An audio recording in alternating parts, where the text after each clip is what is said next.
The scent of rosewood shavings clung to my fingertips even after 3 washings. My hands trembled slightly as I tied the black apron around my waist, the fabric stiff and unfamiliar against my work-worn jeans. The elegant dining room of Il Sogno stretched before me like foreign territory, all cream linens and crystal chandeliers that refracted light into 1,000 tiny rainbows across polished silverware. "Table 7 needs water, and don't forget the wine list for 12, Vivian whispered as she breezed past me with practiced efficiency, her arms loaded with plates that probably cost more than my monthly rent. "You're doing great for your first night." I nodded, though my stomach churned with anxiety. This wasn't my world. My world smelled of wood glue and lacquer, of centuries-old crafting traditions passed down through generations of luthiers. My world was the cramped workshop 3 blocks from here, where I spent 14-hour days coaxing music from maple and spruce, transforming raw timber into violins that would outlive us all. My world was dying. The bank letter sat folded in my pocket, its contents burned into my memory. 30 days to settle the outstanding loan or face foreclosure. 6 years of work, of sacrifice, of pouring every dollar and dream into that workshop, about to vanish because I'd been naive enough to believe passion could overcome economics. "Clara, move." Vincent's voice cut through my spiraling thoughts. The restaurant owner gestured sharply toward the entrance where new patrons were arriving. "Section 4 is yours tonight, those 3 tables by the window." I grabbed menus and forced myself to focus. Vivian had called in sick, leaving the restaurant short-staffed on one of their busiest nights. When she'd begged me to cover, mentioning the $200 in tips I could expect, I'd agreed before my pride could object. $200 wouldn't save my workshop, but it would buy me another week to figure something out. The evening shift blurred into a rhythm of taking orders, delivering plates, refilling glasses. My feet ached in the sensible shoes I'd borrowed from Vivian, too small by half a size. The formal attire felt like a costume, transforming me into someone I wasn't, someone whose hands served food instead of shaping beauty from wood. Table 12 caught my attention around 8:30. A couple, both impeccably dressed, though something about the man's clothes struck me as odd. The leather jacket was quality, but worn in ways that suggested actual use rather than designer distress. His jeans were clean but faded from genuine wear, not fashion. Work boots, expensive but practical, peeked from beneath the table's edge. His face held my gaze longer than it should have, handsome in a way that suggested strength rather than polish, with dark hair that curled slightly at the collar and eyes that seemed to catalog everything around him with quiet intensity. There was something dangerous in the set of his shoulders, the way he held himself with coiled readiness even in this peaceful setting. The woman across from him was his opposite in every way. Designer dress that probably cost more than my equipment. Jewelry that caught the light with each calculated gesture. Makeup applied with professional precision. She checked her phone repeatedly, her expression growing increasingly sour. "Excuse me." I approached their table with water glasses. "Good evening. My name is Clara, and I'll be taking care of you tonight. Can I start you with something from the bar?" The woman barely glanced at me. "Champagne. The Veuve Clicquot." "Of course. And for you, sir?" "Just water is fine." His voice was deeper than I expected, with a rough edge that suggested cigarettes or shouting or perhaps both. When his eyes met mine, something flickered there. Assessment, curiosity, something I couldn't quite name. "I'll have that right out for you." As I turned to leave, the woman's voice carried clearly across the space. "Water. Really, Dante? At Il Sogno? Why did I even agree to come here with you?" I pretended not to hear, but my fingers tightened on my tray. There was a cruelty in her tone that made me wince, the kind of casual contempt that came from believing yourself superior to everyone around you. The champagne arrived quickly. I poured carefully, aware of the woman, Sophia I'd heard Dante call her, watching my every move as if looking for a mistake to criticize. When I reached for Dante's water glass to refill it, She waved me away with an irritated gesture. "That's enough hovering. We'll call you when we're ready to order." "Of course. Please take your time looking over the menu." Over the next 20 minutes, I watched their table from my peripheral vision while attending to other guests. The body language told a story. Sophia leaning away, checking her phone constantly, her expression ranging from bored to openly hostile. Dante sat with practiced stillness, speaking occasionally, his words met with either dismissive gestures or no response at all. It was the businessman at table 14 who changed everything. He arrived alone, mid-50s, wearing wealth like a second skin. The Patek Philippe on his wrist could have paid off my workshop loan 3 times over. He ordered the most expensive bottle on our wine list without looking at the price, his voice carrying that particular confidence that comes from never having to consider cost. Sophia noticed him immediately. I was refilling water at table 9 when I saw her lean forward, suddenly animated, catching the businessman's eye with a practiced smile. Within minutes, she'd manufactured a reason to walk past his table, then stop to compliment his watch. The conversation that followed made my skin crawl with its transparent calculation. Dante watched it all with that same dangerous stillness, his expression never changing, but something in his eyes went cold and flat. "Excuse me, waitress." Sophia's voice rang out across the dining room, loud enough to draw attention from nearby tables. "I need to speak with management. Now." Vincent appeared with remarkable speed, his professional smile firmly in place. "Is there a problem, madam?" "Yes, actually." Sophia gestured toward Dante, who remained seated, his face unreadable. I was under the impression this was a high-class establishment. Instead, I find myself dining with. She paused, her lip curling with distaste. "Essentially a mechanic. Look at him. Those clothes. Those hands." She laughed, the sound sharp and cruel. I don't know what I was thinking. The restaurant had gone quiet. Conversations died mid-sentence as people turned to watch. I stood frozen, my tray clutched to my chest, rage and embarrassment warring in my throat, though neither the humiliation nor the anger were mine to claim. Dante stood slowly, with that same coiled grace I'd noticed earlier. He pulled out his wallet and placed several bills on the table, far more than their order would have cost. "For the trouble?" he said quietly to Vincent, then turned to Sophia. "I hope you find what you're looking for." "Oh, I already have." Sophia's gaze cut to the businessman, who was watching the scene with amused interest. "Someone who can actually afford a woman like me. Someone with class." She stood, smoothed her dress, and without another glance at Dante, walked to table 14. The businessman, clearly entertained by the drama, gestured for her to join him. She slid into the chair Dante had just vacated, her laugh carrying across the suddenly uncomfortable silence.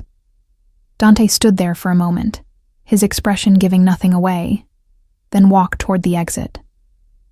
As he passed my station, our eyes met briefly. In that instant, I saw past the carefully controlled exterior to the hurt beneath, not at Sophia's rejection, but at the cruelty of her method, the public spectacle she'd made of her contempt. Something in my chest twisted sharply. "Wait!" The word escaped before I could stop it. He paused, turning slightly. "Your dessert. You paid for a full meal. Please, at least take something with you." Vincent shot me a warning look, but I ignored him, already moving to the kitchen. I grabbed one of our best desserts, tiramisu plated beautifully, and returned to find Dante still standing there, confusion flickering across his features. "On the house," I said softly, holding out the plate. "Everyone deserves kindness, especially after an evening like that." He took the plate, his fingers brushing mine briefly. "Thank you. I'm sorry that happened to you. You didn't deserve it. You don't know me." His voice was careful, guarded. "Maybe I did," No one deserves to be humiliated like that, no matter who they are or what they've done. I met his gaze steadily. Cruelty is a choice, and she chose it deliberately. Something shifted in his expression. Surprise, perhaps, or recognition. "What's your name?" "Clara." "Thank you, Clara, for the kindness." He glanced at the tiramisu, then back at me. "Though I suspect this cost you more than just a dessert." He was right. I could feel Vincent's disapproving stare boring into my back, but I didn't regret it. Some things are worth the cost. Dante nodded slowly, as if filing that statement away for later consideration. Then he left, taking the dessert and leaving me standing in the middle of Il Sogno's elegant dining room, my heart beating strangely fast, wondering why I'd just risked my evening's wages for a man whose name I barely knew. The rest of my shift passed in a blur. Vincent docked my pay for the dessert, exactly as I'd expected, leaving me with barely enough to cover my bus fare home. Sophia and the businessman ordered champagne and appetizers, their laughter carrying across the dining room like broken glass. I served them with professional detachment, accepting the businessman's generous tip while ignoring Sophia's smug expression. It was nearly midnight when I finally untied my apron and stepped out into the cool night air. My feet throbbed, my back ached, and I smelled of garlic and wine instead of wood shavings and varnish. The workshop keys hung heavy in my pocket. 30 days, the letter had said. 30 days to come up with $70,000 or lose everything. I started walking toward the bus stop, too tired to think about solutions that didn't exist. A sleek black car pulled up beside me, moving so quietly I didn't hear it until it was there. The window rolled down, revealing Dante in the driver's seat, still wearing that worn leather jacket, still radiating that same dangerous calm. "Clara." Not a question, a statement, as if he'd been waiting for me. "Can I give you a ride?" Every instinct screamed caution. I didn't know this man. Didn't know anything about him except that he'd been humiliated by a woman who judged him by his clothes and apparently found him wanting. "That's kind of you, but I'm fine. The bus stop is just 3 blocks, at this hour, in this neighborhood." He nodded toward the darkened street ahead. "Please, let me repay the kindness." Something in his tone, in the way he sat perfectly still, waiting for my decision without pressure or expectation, made me trust him more than I should have. Or perhaps I was just too exhausted to care about caution anymore. "All right. Thank you." The car's interior smelled of leather and something else. Cologne, expensive but subtle. As I settled into the passenger seat, I noticed details I'd missed in the restaurant. The car itself was understated but clearly costly. His hands on the wheel were scarred and calloused, working hands despite the expensive vehicle. "Where to?" I gave him my address, then immediately regretted it. Too late now. The car pulled smoothly into traffic, moving through the late-night streets with practiced ease. "I never got to eat that tiramisu," Dante said after a few moments of silence. "I sat in this car for an hour just looking at it, thinking about what you said, about cruelty being a choice, about some things being worth the cost." He glanced at me briefly before returning his attention to the road. "You meant it. Most people would have stayed silent, protected themselves. You risked your job for a stranger. It was just dessert." It was more than that. His voice held certainty. It was proof that not everyone in this city has forgotten how to be human. We drove in silence for a while, the city lights blurring past the windows. I should have felt uncomfortable, trapped in an enclosed space with a man I didn't know. Instead, I felt oddly peaceful, the exhaustion of the evening settling into my bones. "Can I ask you something?" Dante's voice broke the quiet. "What do you do when you're not serving tables at Il Sogno?" "I make violins." The words came automatically, before I could consider whether sharing personal information was wise. I'm a luthier. I have a workshop on Maple Street. His hands tightened briefly on the steering wheel, the only sign of surprise. A luthier. So those calluses on your fingers? From wood and tools, not waiting tables. Tonight was a favor for a friend. I looked down at my hands, at the permanent marks of my trade. Though I may need to find more shifts like that soon. Why? The question was gentle but direct. I found myself answering despite my better judgment. Perhaps because exhaustion had stripped away my usual defenses. Or perhaps because something about this stranger made me feel like truth was safe. The bank is foreclosing on my workshop. 30 days to come up with $70,000 or lose everything I've built. That's a significant amount. 6 years of my life. My voice cracked slightly. Every penny I could save went into equipment, into wood, into learning from masters who were willing to teach me. And now it's over because I was naive enough to believe craftsmanship mattered more than profit margins. It does matter. His voice held conviction, just not to banks. The car pulled up outside my building, a modest structure in a neighborhood that had seen better decades. Dante shut off the engine, turning to face me fully for the first time since we'd started driving. Clara, I need to be honest with you about something. My heart began to beat faster, warning signals firing in my exhausted brain. What? Tonight wasn't an accident. Sophia and I, that whole scene at the restaurant, I orchestrated it. I wanted to see who she really was when she thought I had nothing to offer. He held my gaze steadily. I'm not a mechanic. I'm not poor. And I'm not looking for sympathy. Then what are you looking for? Someone real. He reached into his jacket and pulled out a business card, extending it toward me. Someone who shows kindness without calculation, who creates beauty because it matters, not because it's profitable. Someone who risks their evening's wages for a stranger's dignity. I took the card with trembling fingers. Dante Volkov, it read. CEO, Volkov Enterprises. Below that, a phone number and an address in the city's most exclusive district. I don't understand. I have a proposition for you, Clara. His voice was steady, his dark eyes never leaving mine. Come to my office tomorrow at noon. Let me explain what I'm offering. And if you say no, I'll never contact you again. You have my word. What kind of proposition? A slight smile touched his lips, the first real expression I'd seen cross his face all evening. The kind that could save your workshop and change both our lives.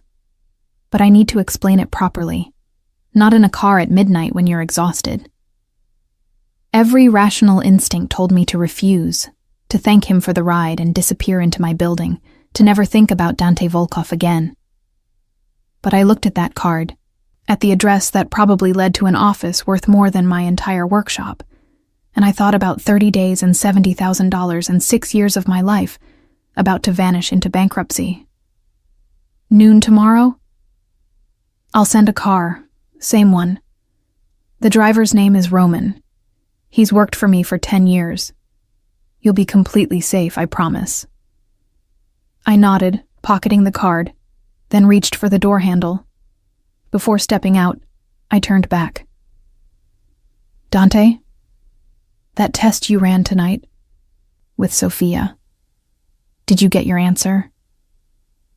I did. His expression hardened slightly. I learned that I'd wasted 6 months on someone who loved my wallet more than anything else. But I also learned something unexpected. What? That there are still people in this city worth knowing, worth trusting. His gaze held mine with an intensity that made my breath catch. Thank you for reminding me of that, Clara. I climbed out of the car and walked to my building without looking back, though I felt his eyes following me until I'd safely entered the lobby. Only when I reached my tiny apartment did I allow myself to examine the business card again, to consider what kind of proposition a man like Dante Volkov might make to a struggling luthier he'd met under the strangest circumstances. Sleep came fitfully that night, my dreams filled with mahogany and maple, with the scent of varnish and the weight of violin bows balanced in my palm, with dark eyes that seemed to see past every defense I'd ever built, and the impossible promise that some things might still be worth the cost. The black car arrived at exactly 11:30, pulling up outside my building with the same whisper-quiet elegance as the night before. Roman, the driver, was a man in his 50s with silver-threaded dark hair and the kind of alert posture that suggested military training. He opened the door with a respectful nod. "Miss Clara, Mr. Volkov is expecting you." I'd spent the morning in my workshop, trying to lose myself in the familiar ritual of wood selection for a commission that might never be completed. My hands had moved automatically through the process, testing grain patterns, checking for imperfections, listening to the resonance of each piece with the trained ear that had taken years to develop. But my mind kept returning to Dante's card, to his dark eyes, to the impossible promise of salvation I couldn't quite let myself believe in. I'd changed clothes 3 times before settling on what I hoped struck the right balance. Professional enough for a business meeting, but not so formal that I looked like I was trying too hard. Dark jeans, a clean blouse, my grandmother's silver pendant. My hair pulled back in a practical bun that revealed the small scar on my temple from a chisel that had slipped during my apprenticeship. My hands were clean but showed their permanent stains. Calluses that no amount of lotion could soften. Faint lines of wood dye that had seeped too deep to wash away completely. The drive took us through progressively wealthier neighborhoods, buildings growing taller and more austere, until we pulled up before a glass and steel tower that seemed to pierce the sky itself. The Volkov building read discreet letters near the entrance. Roman escorted me through a lobby that looked more like an art gallery than an office building, all marble and modern sculptures, to a private elevator that required a keycard to operate. We rode in silence to the top floor, my stomach dropping with each rapid ascent. The elevator opened directly into an office that spanned the entire top floor, with floor-to-ceiling windows on 3 sides offering a 360-degree view of the city. Minimal furniture, a massive desk of dark wood, leather chairs, shelves lined with books, and what looked like carefully curated art pieces. And standing by the window, backlit by noon sun, was Dante. He'd changed from last night's deliberately casual clothes into a charcoal suit that fit him with the precision of custom tailoring. But he'd kept his jacket off, sleeves rolled to his elbows, revealing those scarred forearms I'd noticed. The effect was both professional and somehow intimate, as if he was showing me something real beneath the polish. "Clara." He turned from the window, and his expression softened in a way I hadn't seen the night before. "Thank you for coming. Please, sit." He gestured to 2 chairs positioned near the window rather than across his intimidating desk. A small table between them held water glasses, and what looked like fresh pastries from the bakery I passed every morning on my way to the workshop. Impossible that he could know that detail, yet there they were. "I wasn't sure you'd come," he said as we both sat.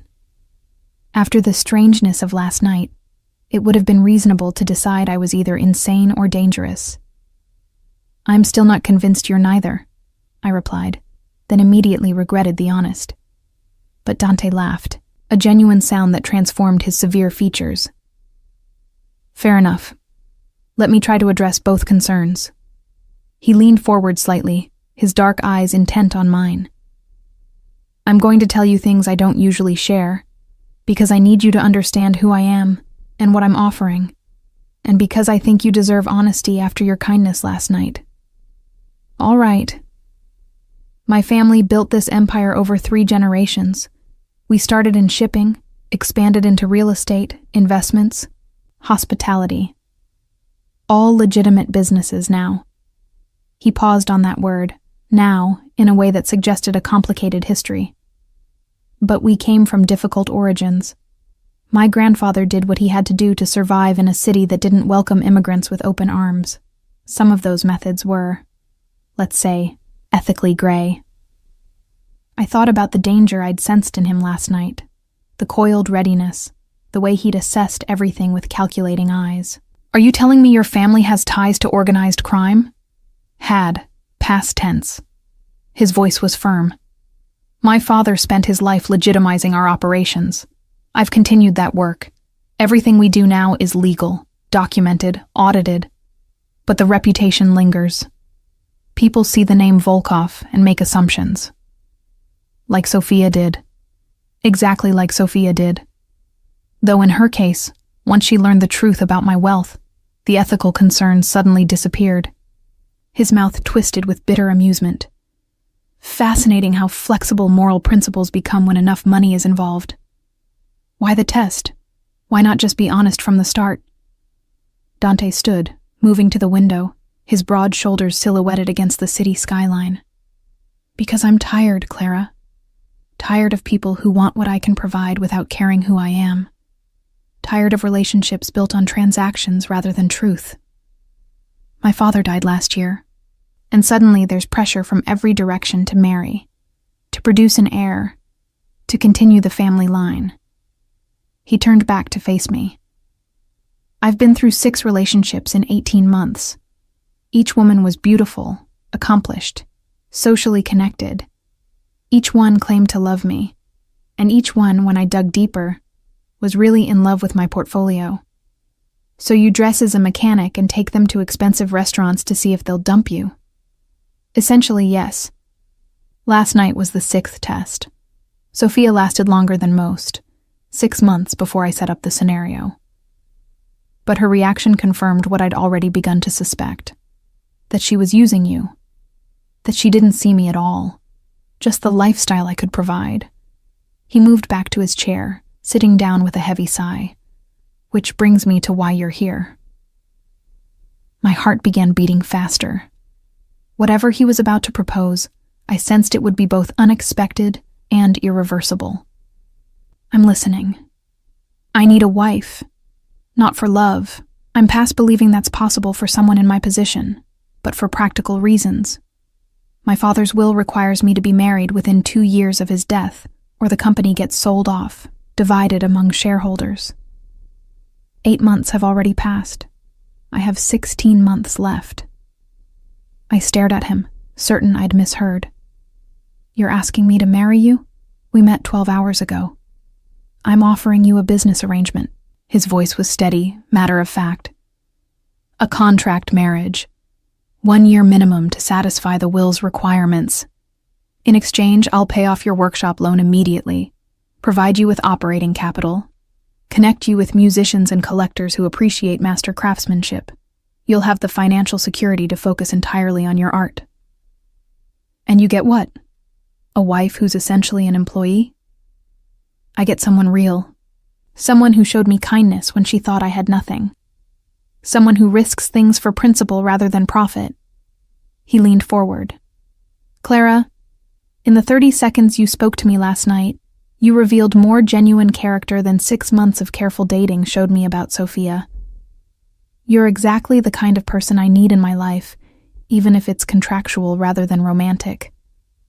This is insane. I stood, needing movement, needing air. "You can't possibly think this is a good idea." "Why not? We'd both get what we need. You'd save your workshop. I'd satisfy the legal requirements and get a spouse who isn't trying to manipulate me for money. After a year, we can either renegotiate or part ways amicably. What if I fall in love with someone else during that year? Then we include discretion clauses. As long as you're careful, I won't interfere with your personal life. The same applies to me." I moved to the window, looking out at the city sprawling below. From this height, everything looked manageable, ordered, the chaos reduced to patterns of streets and buildings. But I knew the truth, that down there in those streets, people's lives were messy and complicated and rarely followed neat contractual terms. Why me specifically? There must be dozens of women who would accept this arrangement. Because you didn't know who I was when you helped me. Because you risked something that mattered to you. Your evening's wages. For a stranger's dignity. Because you create beauty with your hands instead of just consuming it. His voice softened. And because when I watched you walk into your building last night, I thought, there goes someone who still believes some things are worth the cost. That quality is rarer than you know, Clara. I turned to face him. What would this marriage actually look like? Would we have to pretend to be in love? In public, we'd need to appear companionable, attend events together, show basic affection. In private, you'd have your own space. The penthouse has separate wings. We'd be roommates more than spouses, at least initially. And after the year? If we both want to continue, we renegotiate terms. If not, you keep everything I've provided. The workshop is yours free and clear regardless. I'm not looking to trap anyone, Clara. Just to solve a problem in a way that benefits both of us. The rational part of my brain screamed that this was madness. You didn't marry strangers, didn't sign contracts turning relationships into transactions, didn't trust men who orchestrated elaborate tests instead of simply being honest. But the desperate part, the part that had spent 6 years building something beautiful only to watch it slip away, whispered that maybe this was my only chance. I need to think about it. Of course, take a week. Here. He handed me a folder I hadn't noticed on the table. The full contract terms. Have a lawyer review it. I'll pay their fees regardless of your decision. Everything is there. Financial arrangements, living situations, terms for ending the marriage, confidentiality clauses. I took the folder with trembling hands. It was surprisingly thick, the weight of legal documentation making the surreal offer suddenly concrete. And if I say no, then I thank you again for your kindness, and we never speak of this. Your workshop situation remains entirely your own concern. I won't interfere either way. Something about that promise, about his willingness to let me refuse without consequence, made me trust him more than any amount of money could have. He wasn't trying to leverage my desperation, wasn't making veiled threats about what would happen if I declined. He was offering a choice, genuine and free. I'll read this carefully, and I'll call you with my answer. That's all I ask. He stood, extending his hand for a formal shake. When I took it, his grip was firm and warm, those calloused palms pressing against mine. Whatever you decide, Clara, I meant what I said last night. Meeting you reminded me that not everyone in this world has forgotten how to be decent. That matters more than you know. Roman drove me back to my building in the same quiet efficiency as before. I clutched the folder to my chest, feeling the weight of impossible decisions pressing against my ribs with each breath. The workshop was waiting when I returned, silent and patient in the afternoon light. I ran my hands over the violins in various states of completion, the spruce soundboard I'd been carving for weeks, the maple back that needed its final varnish coat, the neck awaiting its precise measurements for string height.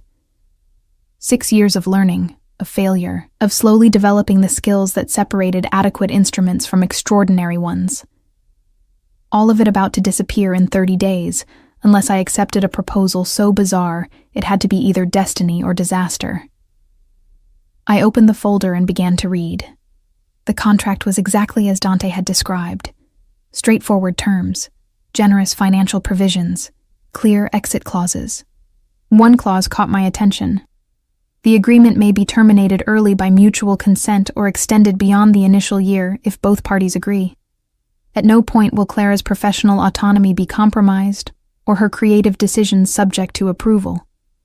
He'd built in protection for the very thing that mattered most to me, my work, my art, my independence in the only area where I'd ever felt truly myself.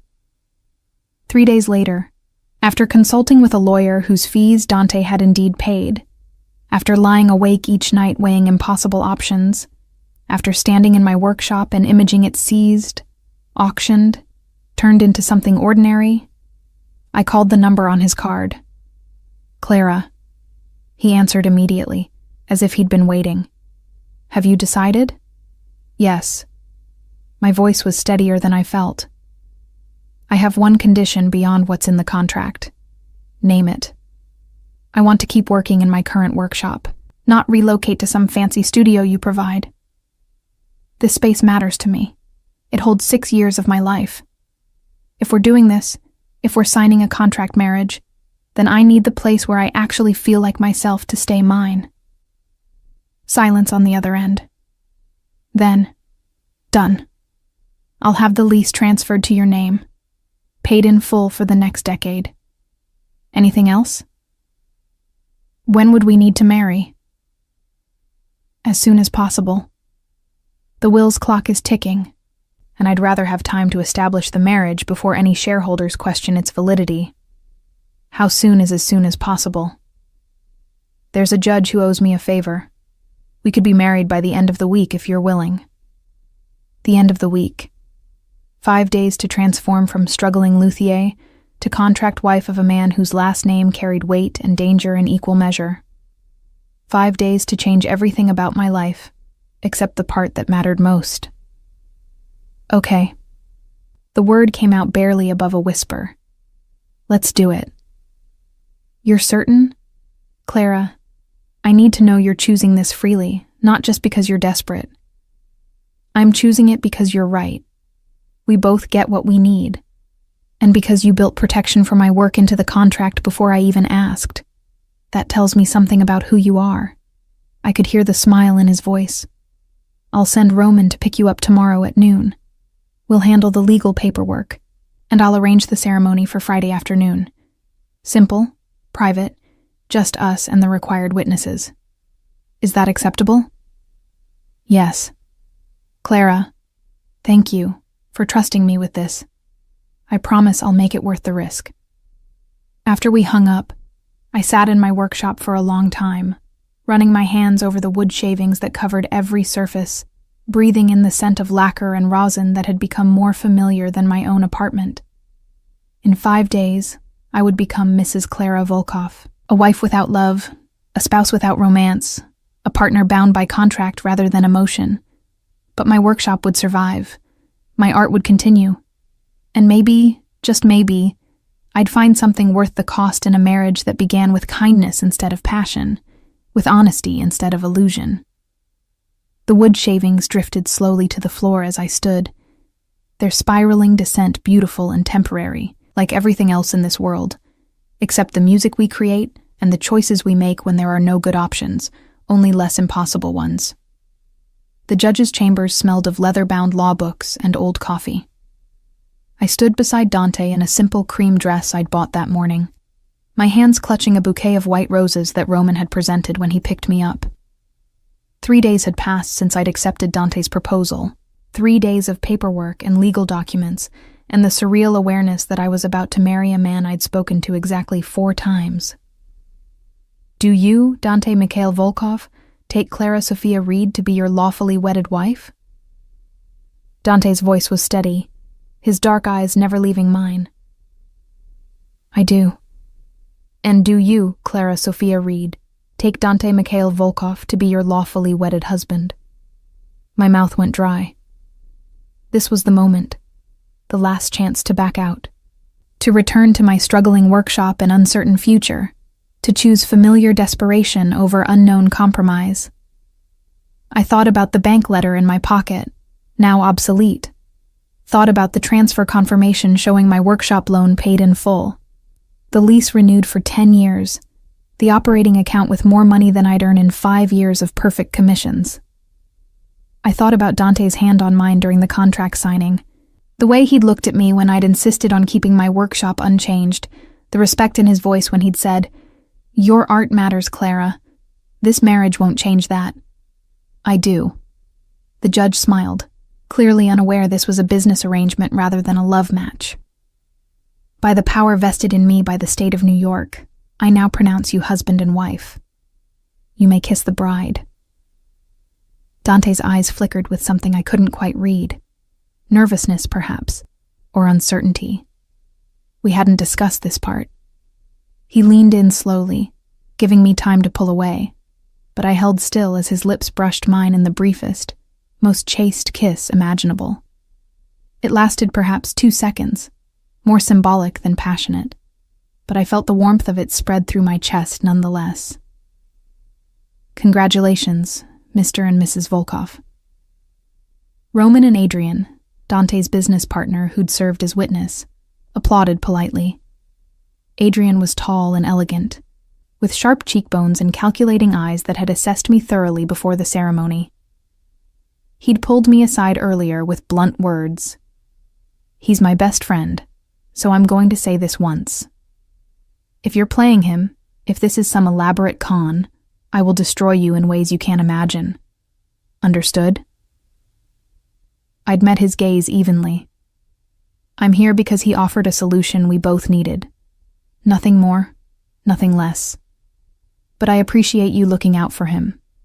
Something had shifted in Adrian's expression then. Not quite approval, but a grudging acknowledgement that perhaps I wasn't another Sophia.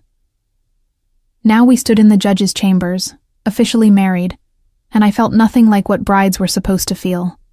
No overwhelming joy, no certainty of forever. Just a strange calm, and the practical awareness that my life had just changed in ways I couldn't yet fully comprehend. Shall we? Dante offered his arm. Roman has the car waiting. The penthouse was everything I'd expected, and nothing I could have imagined. The entire top floor of a building in the city's most exclusive neighborhood, with floor-to-ceiling windows offering panoramic views, modern furniture that looked more like art pieces than functional objects, and a sterility that spoke of professional design rather than personal taste. Your wing is on the east side, Dante said, leading me through the cavernous space. Bedroom, private bath, sitting room, and I've had a smaller workshop area set up if you want to do detail work here sometimes. The main workshop remains yours, of course, but I thought having tools available here might be convenient. He opened a door, revealing a suite that was larger than my entire previous apartment. The bedroom was decorated in soft grays and creams, tasteful and impersonal, but through another door, I could see what he'd meant by a smaller workshop area, a room with excellent natural light, a sturdy work table, and a selection of tools that made my breath catch. Not cheap substitutes, but professional-grade implements, some of which I'd coveted for years, but could never afford. How did you know what I needed? I asked, running my fingers over a set of precision carving gouges. I visited your workshop yesterday while you were meeting with the lawyer about the contract.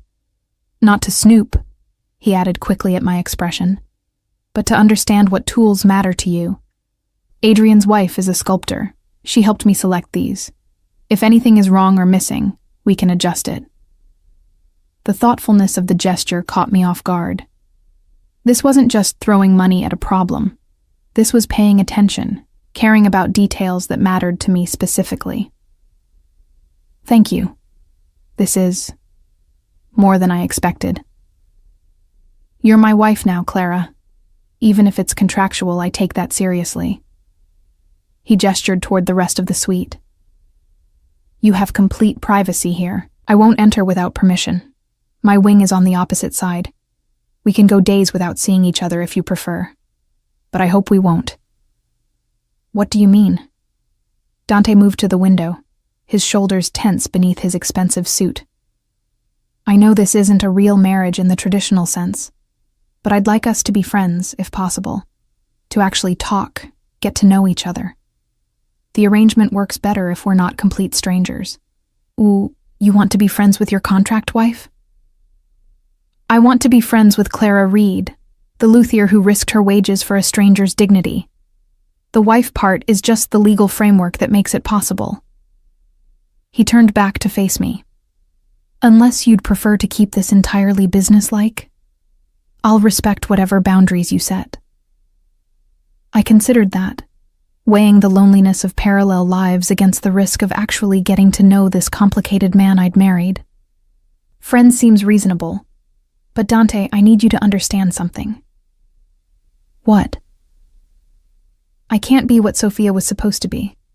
I don't know how to move in your social circles, how to make small talk with the kind of people who probably own my annual income and jewelry. If you're expecting me to transform into some polished society wife, I'm expecting you to be exactly who you are. His voice was firm. That's the entire point, Clara. I'm tired of performance. If you want to show up to charity galas in jeans with wood shavings in your hair, that's fine. If you'd rather skip them entirely and spend your evenings in your workshop, that's fine too. The only requirement is that we occasionally appear together publicly to maintain the appearance of an actual marriage. Everything else is negotiable. What about your family? Won't they question a wife who doesn't fit their expectations? Something dark flickered across his face. I have very little family left. My father is dead. My mother lives in Moscow. We speak perhaps twice a year. I have a younger sister, Katerina, who lives in Paris, and whose approval I stopped seeking years ago. Adrian is closer to family than anyone related by blood. The loneliness in his voice resonated with my own experience. I don't have much family either. My parents died when I was 20. My grandmother, who taught me Luthery, passed 3 years ago. There's no one who'll question why I married someone I barely know, because there's no one paying attention. Then we're both starting fresh, building whatever this is without outside interference. Dante checked his watch. I need to handle some business calls, but I've arranged for dinner to be delivered at 7. Will you join me? Nothing formal, just a chance to talk without judges and contracts. All right. After he left, I explored my new quarters with the strange awareness that this was now my home, at least temporarily. The closet held clothes I hadn't selected. Someone had taken my measurements and filled the space with quality pieces in my preferred style. The bathroom was marble and glass, with a soaking tub I would never have time to use and toiletries from brands I'd never heard of. Everything was perfect, impersonal, like a luxury hotel rather than a home. I returned to the small workshop area and ran my hands over the tools again, testing their balance, their heft. These, at least, felt real. Felt like something I understood in a world that had become suddenly foreign. At 7 precisely, I found Dante in what he called the informal dining area, a space that would have comfortably seated 12, but held only a table set for 2. Chinese food containers covered the surface, steam rising from noodles and dumplings and vegetables that smelled infinitely better than the fancy restaurant fare I'd been serving at Il Sogno. I didn't know what you liked, Dante said, gesturing to the spread. So I ordered one of everything from the best place in Chinatown. Help yourself. We filled plates and ate in initially awkward silence, the clink of chopsticks against porcelain too loud in the cavernous space. But gradually, conversation began to flow. Dante asked about my training, about how I'd learned Luthery, and I found myself telling stories about my grandmother's workshop in Vermont, about the first violin I'd ruined through impatience, about the transcendent moment when I'd completed an instrument that actually sang. Music is different when you've built the thing that makes it, I tried to explain. You hear not just the notes, but the wood itself, the way the grain responds to different frequencies, the resonance chambers you spent weeks perfecting. It's like raising a child, except you can actually control how they turn out. Dante laughed at that. I imagine children are more complicated. Do you want them? Children? The question slipped out before I could stop it. Too personal for people who'd been married for less than 6 hours. But Dante didn't seem bothered. Someday, maybe. If I ever find someone I trust enough to be their mother, the pressure from my father was always about heirs, about continuing the family name. But I watched my parents' marriage, all duty and obligation, no warmth. I don't want that for any child of mine. So you married a stranger instead. I couldn't help the slight edge in my voice. I married someone honest instead. He met my gaze steadily. Clara, I know this isn't conventional, but I'd rather build something real with you, even if it started as a contract, than spend my life with someone who only loved my money. At least with you, I know where I stand. And where is that? On uncertain ground, building a foundation that might actually hold, or might collapse spectacularly. His mouth curved in a slight smile. But either way, it's honest. That's worth something. The weeks that followed settled into an unexpected rhythm. Dante would leave early for his office downtown, returning around 7. I'd spend my days in my workshop, losing myself in the familiar rituals of wood selection and carving, occasionally touching the wedding ring on my finger, with surprise at its presence.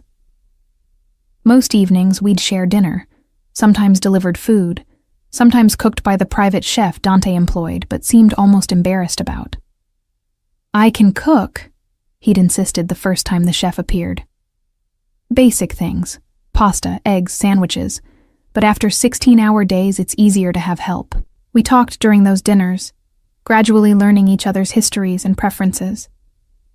I discovered Dante had studied classical piano as a child until his father declared it impractical. That he read voraciously, everything from philosophy to crime fiction.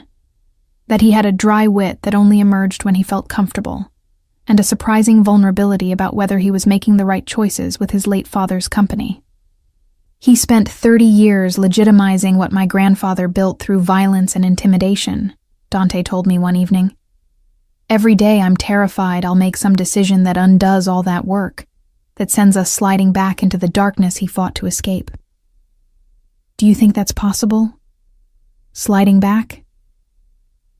The temptation is always there. When someone steals from you, when a business rival uses underhanded tactics, when you have the power and connections to solve problems the way my grandfather did, quickly, permanently, without the delays of laws and courts. His hands clenched around his wine glass. I understand why he made those choices. I understand the appeal of absolute control. That's what terrifies me. But you don't choose that way. Not yet. But I see how thin the line is between legitimate business and other methods. Especially when you have people who remember the old ways, who worked for my father and grandfather and expect certain solutions to problems. I thought about that later, lying alone in my too-large bed in my impersonal suite. I'd married a man fighting against his own history, against the pull of inherited darkness. It should have frightened me more than it did. Instead, I found myself respecting the conscious choice he made every day to be different than what he'd been raised to become. 6 weeks into our marriage, Dante invited me to my first public appearance as his wife, a charity gala benefiting youth music programs. "It's cause you might actually care about," he said carefully. "And Adrian will be there with his wife, Isabel. She's been asking to meet you." "Why?" "Because she's curious about the woman who agreed to marry me under such strange circumstances, and because she thinks you're either brilliant or crazy, possibly both." I laughed despite my nervousness. "What do you think?" "I think you're brave, and kinder than you realize, and that you've made the last 6 weeks more bearable than I expected." His voice softened. "Thank you for that, Clara." The gala required formal wear, which meant raiding the closet of designer dresses that had appeared in my suite.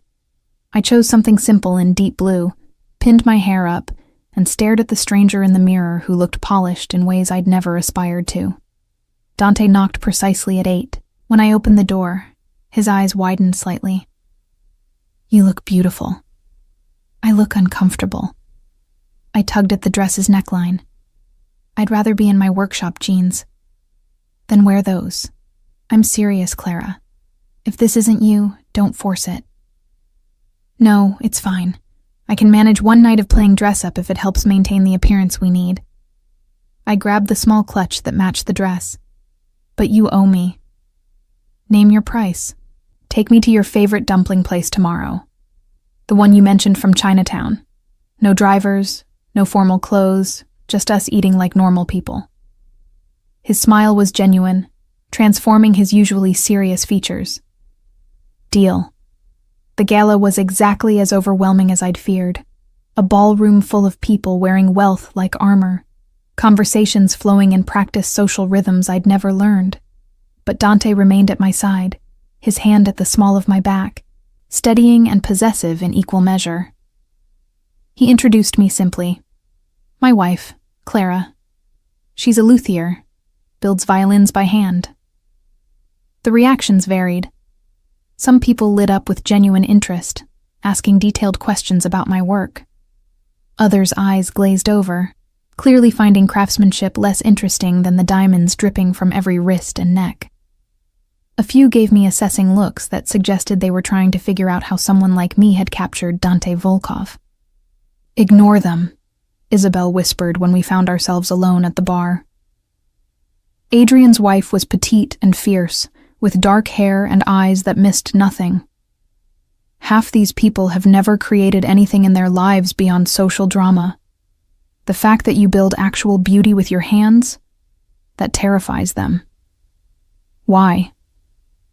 Because it means you have value beyond what you can purchase or inherit. That's dangerous to people whose entire identity is wrapped up in their bank accounts. She sipped her champagne. "I like you, Clara, and I'm glad Dante found someone real for once. You know about the arrangement? Adrian told me everything. Swore me to secrecy, of course." Her gaze was direct.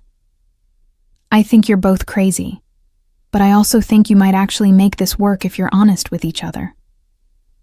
"We're honest." "Are you? Have you told him yet that you're already half in love with him?" I nearly dropped my water glass. We're not. It's just a contract."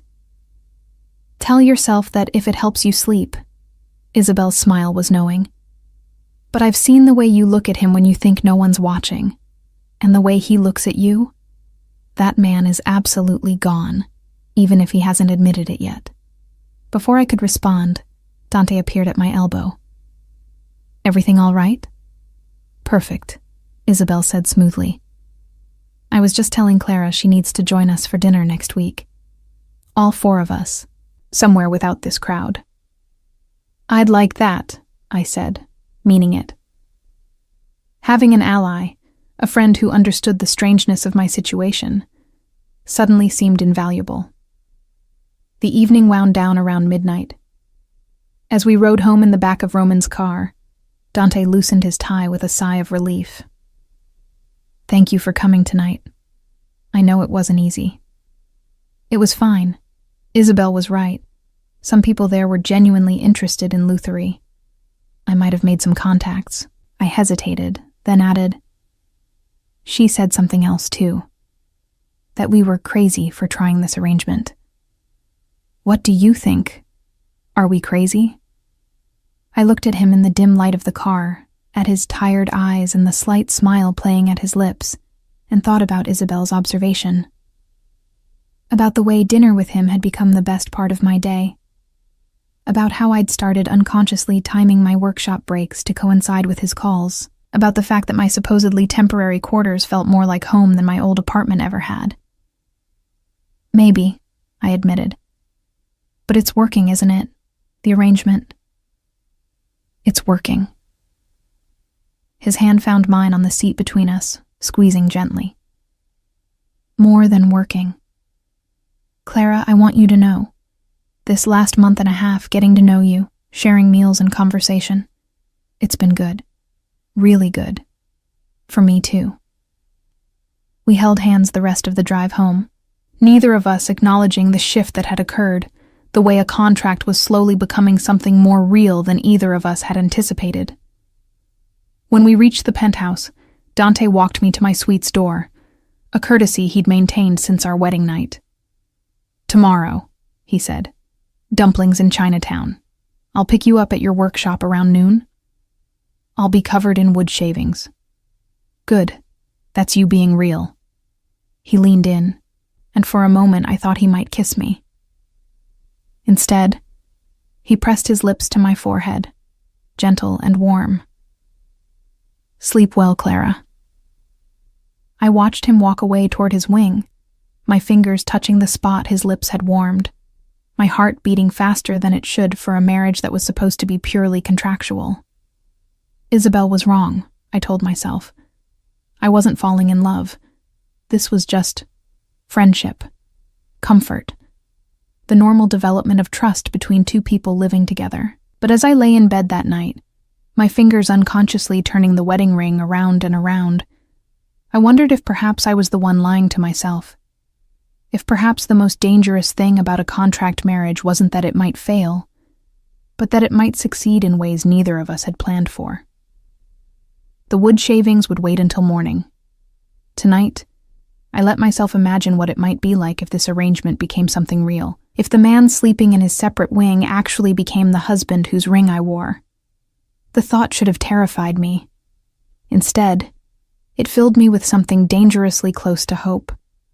3 months into our contract marriage, I stood in my workshop at midnight, testing the resonance of a violin I'd spent 6 weeks perfecting. The spruce soundboard vibrated with exactly the clarity I'd been chasing, each frequency pure and distinct. I'd finally achieved what my grandmother called singing wood, that moment when an instrument transcends mere craftsmanship and becomes capable of genuine music. The door opened behind me. I didn't need to turn around to know it was Dante. Over the past months, I'd learned the sound of his footsteps, the particular way he moved through space with that coiled readiness that never quite disappeared. "It's late," he said quietly. "Roman mentioned you were still here when he did his security check." "Almost done." I set the violin carefully on its stand. I needed to finish the varnish work while the humidity was right. Dante moved closer, studying the instrument with genuine interest. He'd been visiting my workshop more frequently lately, usually bringing coffee or food, sometimes just sitting in the corner and working on his laptop while I carved. His presence had become as natural as the scent of wood shavings, as comfortable as my favorite tools. "It's beautiful," he said, and the reverence in his voice told me he actually saw it. Not just an expensive object, but something created with love and patience and skill. "Play something for me?" I asked impulsively. "You mentioned you studied piano. I'd like to hear you." Something vulnerable flickered across his face. "I haven't played in years, not since my father died." "Why?" "He never approved. Said music was for people with the luxury of impracticality." Dante's jaw tightened. "After he passed, I thought about starting again. But it felt like betrayal somehow, doing something he'd forbidden when he wasn't there to argue about it." I understood that complicated grief, the way love and resentment tangled together until you couldn't separate them. Would he be angry that you married me? A luthier who builds instruments instead of empires? Probably, Dante smiled slightly. But he'd also respect that I found a solution to the will's requirements. My father valued problem-solving above sentiment. "And what do you value?" The question hung between us in the quiet workshop. Outside, the city hummed with late-night traffic, but in here, surrounded by wood and tools and the ghosts of unfinished music, we existed in our own bubble of possibility. "Honesty," Dante said finally. "Loyalty. The courage to be yourself even when it costs you." His dark eyes found mine. "You have all of those qualities, Clara. That's why this arrangement works." Arrangement. The word stung more than it should have, because increasingly, what existed between us felt less like a business transaction and more like, I didn't have words for it. More than friendship, not quite love, something genuine growing in the spaces between contract clauses. "Come on," I said, needing to shift away from dangerous territory. "Let's go home. I'm starving, and I think there's leftover Thai food from yesterday." "Home." He repeated the word as if testing its weight. "You call it that now. Isn't it?" I hoped it was becoming that for you, but I wasn't sure. We locked up the workshop and drove back to the penthouse in comfortable silence. The city lights blurred past the windows, and I found myself thinking about how much had changed since that night at Il Sogno. I'd saved my workshop, but gained something more complex. A life entangled with a man I'd married for practical reasons and stayed with because he'd become essential in ways I hadn't anticipated. Over the next 2 months, our lives wove tighter together. Dante started accompanying me to symphony performances where I'd network with musicians who might commission instruments. I joined him for business dinners where my presence legitimized our marriage to skeptical shareholders. We fell into patterns, coffee together before he left for the office, Dinner shared in the informal dining area, late-night conversations that stretched past midnight, and sometimes, increasingly often, those conversations ended with Dante walking me to my suite's door and pausing there, his hand on my cheek, his eyes asking questions neither of us was quite ready to answer. 5 months after our wedding, everything changed. I was working late in my main workshop, putting finishing touches on a commission for a concert violinist, when I heard the door open. Assuming it was Dante with his usual evening visit, I called out without looking up. "I'll be done in 10 minutes. Then we can head home." The response was footsteps, multiple sets, moving wrong, too quick, too purposeful. I looked up to find 3 men I didn't recognize spreading out through my workshop, their postures threatening, their eyes assessing everything with calculated interest. "Pretty little setup you've got here," the leader said. He was tall and broad, with a shaved head and a scar bisecting his left eyebrow. "Heard the Volkov bitch spends her evenings playing with wood." Fear spiked through me, sharp and cold. I reached slowly for my phone, but one of the other men was faster, snatching it off the workbench. "No calls. Boss wants to have a conversation with Volkov, and you're the message." "I don't know what you're talking about." I tried to keep my voice steady. "You have the wrong person. Clara Volkov, wife of Dante Volkov. Oh, we got the right person." He moved closer, and I saw the gun tucked into his waistband. "See? Your husband's been making moves in territories that don't belong to him. The Morozov family doesn't appreciate the competition." Morozov. I'd heard Dante mention that name once in a phone call he'd taken during dinner, his expression darkening at whatever was said. I'd asked later, but he'd deflected, saying only that it was business complications from the old days. "Whatever issues you have with Dante, I'm not part of his business." I edged slowly toward where I kept my sharpest carving tools, hoping they wouldn't notice the movement. "I just build violins, and you just married the head of the Volkov organization. That makes you part of it whether you like it or not." The leader pulled out his phone, taking a photo of me. "Smile for your husband, Mrs. Volkov. Let him see what happens when he forgets which families run this city." The flash startled me, and in that instant, I grabbed the carving gouge I'd been reaching for and swung it wildly. Not trying to injure, just to create space, to give myself a chance to run. The blade caught the leader's arm, a shallow cut that still drew blood and a roar of anger. "You little..." The workshop door exploded inward. Dante appeared like something out of a nightmare, flanked by Roman and 2 other men I'd never seen. But it wasn't the backup that made the Morozov men freeze. It was Dante himself. The carefully controlled businessman I'd been living with had vanished, replaced by something cold and terrifying. Someone who moved with deadly purpose and showed no trace of hesitation. "Get your hands off my wife." The words were quiet, almost conversational, which made them infinitely more dangerous than shouting would have been. The leader of the Morozov men reassessed the situation quickly, clearly calculating odds that had shifted dramatically. "Just delivering a message from our boss, Volkov. You're expanding into territories that aren't yours. Stop, or next time we won't be so polite. Next time?" Dante moved forward slowly, and I saw the Morozov men actually step back, despite outnumbering him. "You broke into my wife's workshop. You threatened her. There won't be a next time for you." The leader's hand moved toward his gun. Everything happened impossibly fast. Roman was suddenly there, grabbing the man's wrist with force that made bones crack audibly. The other Morozov men found themselves similarly restrained by Dante's backup. And Dante himself stood in front of me, blocking me from view, his body a shield. "Clara," he said without turning around. "Are you hurt?" "No." My voice came out shakier than I intended. "I'm fine. Go wait in the car. Roman will take you home. I'll handle this." "Dante, now Clara, please." The tone allowed no argument. Roman escorted me out while the Morozov men were being handled. I didn't look back. didn't want to see whatever Dante was about to do to people who'd threatened me. But I heard his voice as we left, cold and absolute.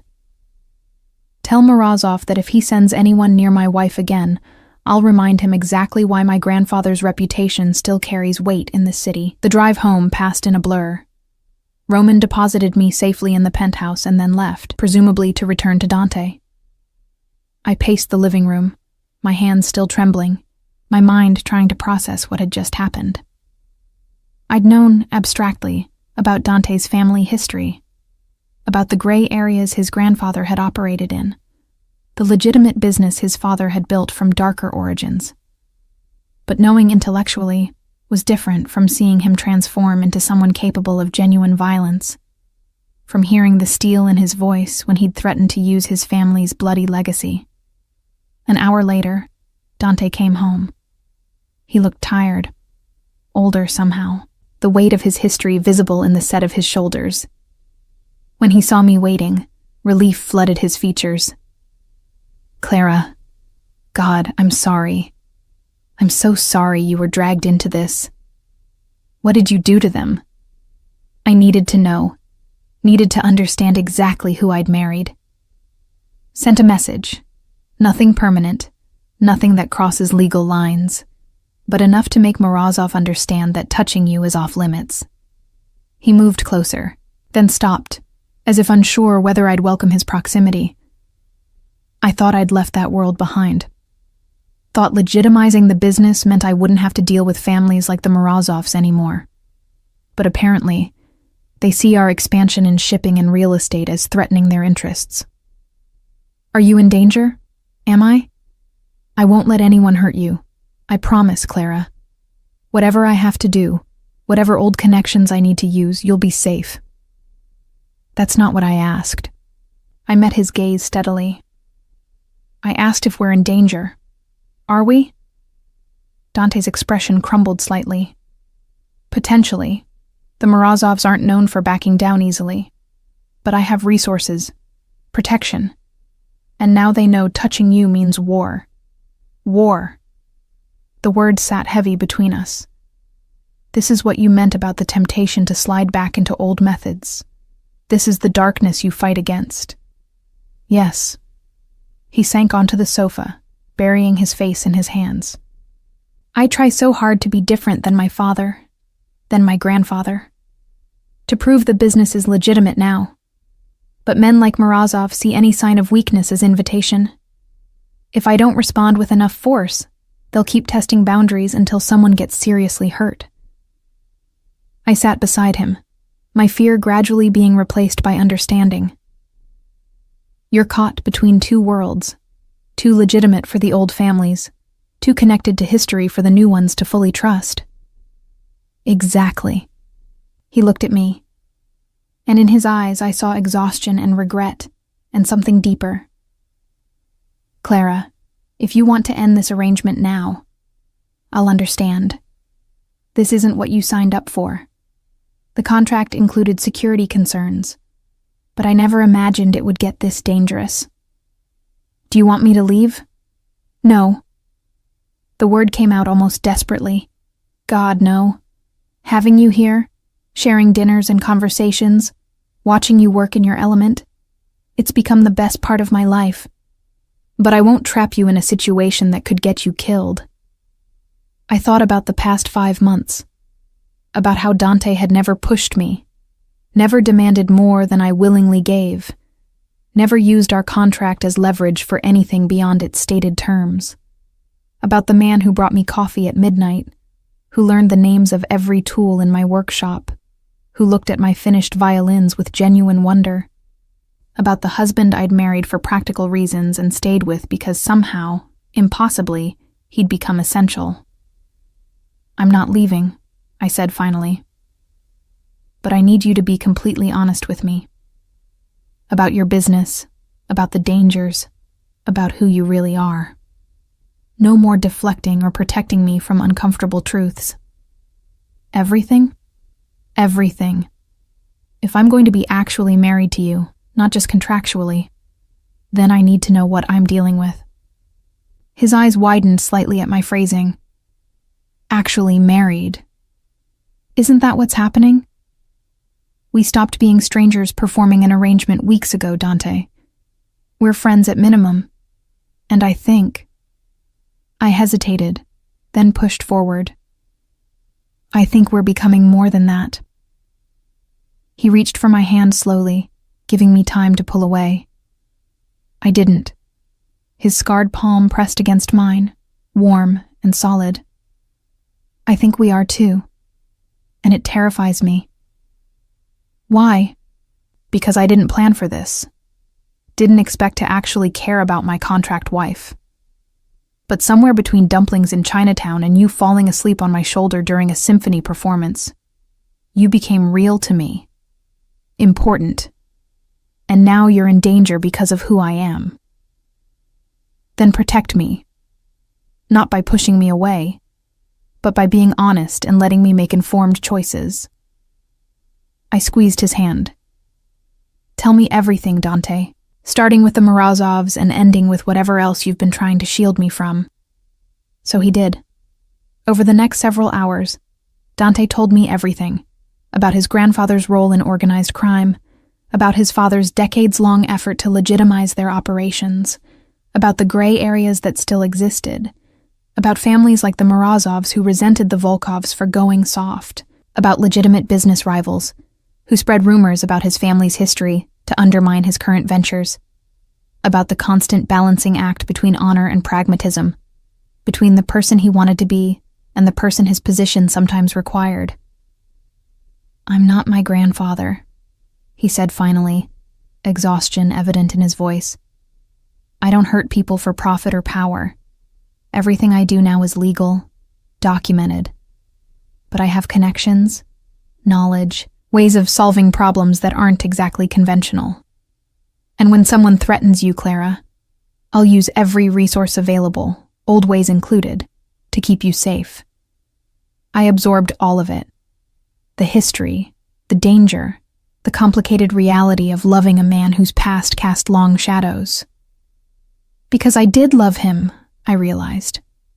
Somewhere in the past 5 months, the contract had become irrelevant, and the husband I'd married for practical reasons had become the man I couldn't imagine living without. Okay, I said simply. Okay. I understand the situation. I'm choosing to stay anyway. But Dante, if we're doing this, if we're transforming this contract into something real, then we need to be honest about all of it, including the fact that I'm in love with you. The words hung in the air between us, impossible to take back. Dante stared at me, his expression cycling through shock, hope, and something that looked like fear. Clara, you can't... I'm not... There are so many reasons this is a bad idea. Name one that actually matters. You deserve better than someone with my history, my complications. I deserve someone who treats me with respect, who supports my work, who makes me laugh over Thai food at midnight. Someone who'd face down armed men to protect me. You're all of those things, Dante. Your family's history doesn't change that. He pulled me against him suddenly, his arms wrapping around me with desperate strength. I felt him trembling slightly, felt the tension in his shoulders as years of control finally cracked. I love you too, he whispered against my hair. God help me. I fell in love with my contract wife. I tried not to, tried to keep boundaries, but you're so real, Clara. So genuine. How could I not love you? I tilted my face up, meeting his dark eyes. Then stop fighting it. Stop trying to protect me from yourself. Just be with me. Really with me. He kissed me then. Not the chaste brush of lips from our wedding, but something real and hungry, and full of months of restrained wanting. I melted into him, into the promise of something beyond contracts and arrangements, something built on truth and trust, and the surprising discovery that sometimes practical decisions lead to impractical emotions. When we finally pulled apart, both breathing hard, Dante rested his forehead against mine. The contract specified separate quarters for the first year. Contracts can be renegotiated. I smiled against his lips. Consider this an amendment. An amendment to what effect? To the effect that we stop pretending this is temporary. Stop pretending we're not falling in love. Stop sleeping in separate wings like strangers when we both want to be together. You're certain, because Clara, once we cross this line, I won't be able to go back. You'll be mine in truth, not just on paper. Then it's good that I want to be yours. I kissed him again. Take me to bed, Dante. Your bed. Our bed. And let's stop pretending this arrangement is anything other than what it's become. A real marriage that just happened to start with a contract. He stood, lifting me with him, and carried me toward his wing of the penthouse. For the record, he murmured, this is the best business decision I've ever made. Marrying me? Falling in love with you. That night, in Dante's bed, our bed, we renegotiated every term of our contract marriage without speaking a word. And when I fell asleep in his arms, his heartbeat steady against my cheek, I knew we'd transformed something practical into something precious, something worth fighting for, something worth the cost. 6 more months passed, and the contract marriage that had begun in a judge's chambers transformed into something neither of us had anticipated. Genuine partnership. Dante and I moved through life in tandem now, his business ventures occasionally intersecting with my growing reputation as a luthier. The Morozov threat had faded after Dante's response, though security remained tight around my workshop and our home. I'd grown comfortable in Dante's world while maintaining my own identity. My workshop thrived with his financial backing, but remained mine in every meaningful way: my designs, my commissions, my standards.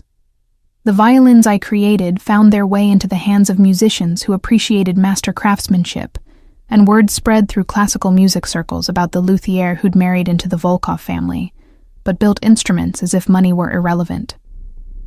It was a Thursday evening, nearly 11 months into our marriage, when everything shifted again.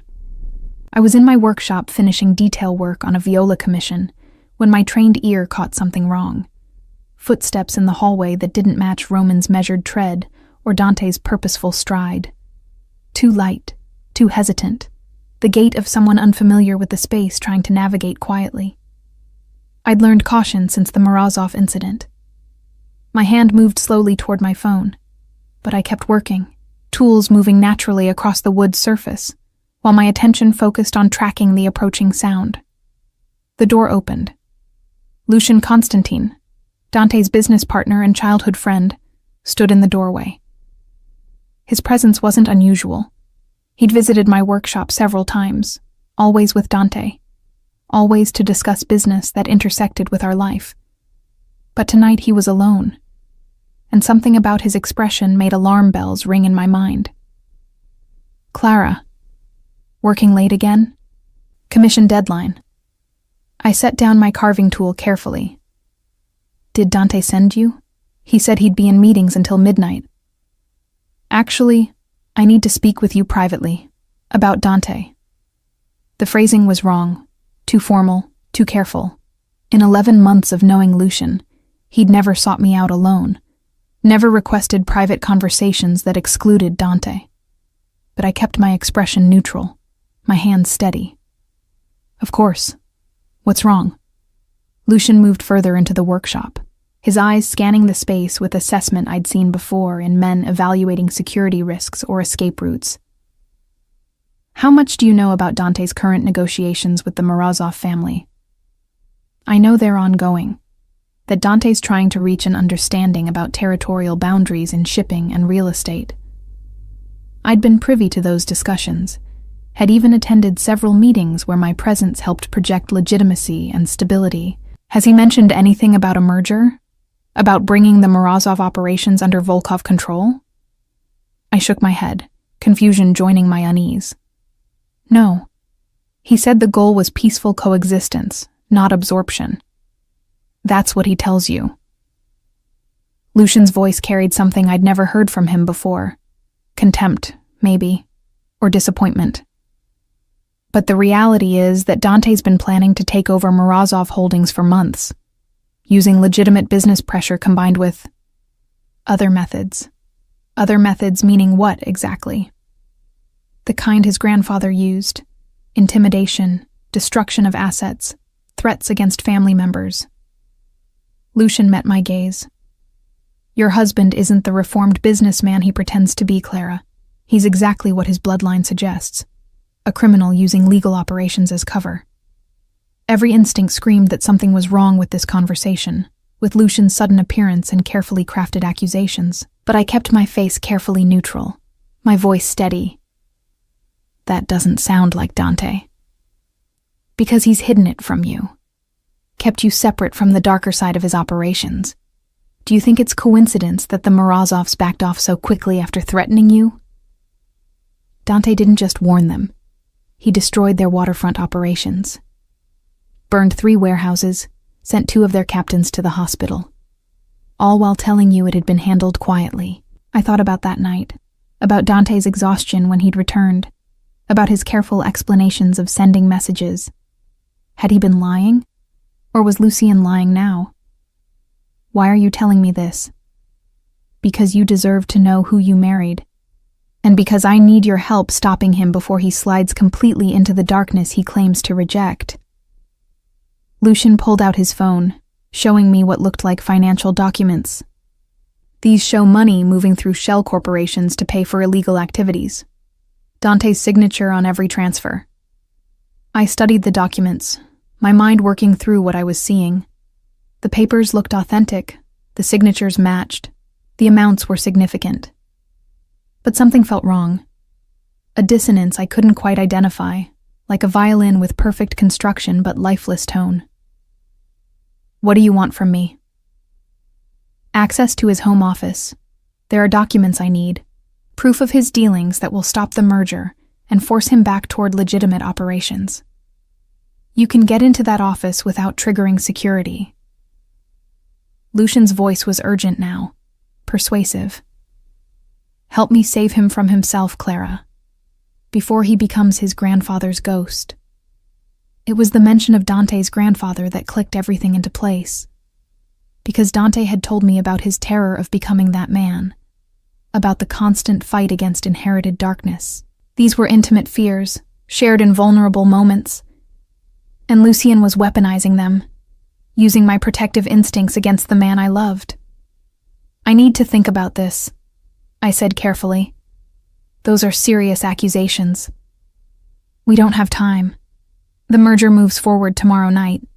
If you want to help Dante, I need those documents tonight. Then I need to talk to him first, ask him directly about the accusations. Lucian's expression hardened.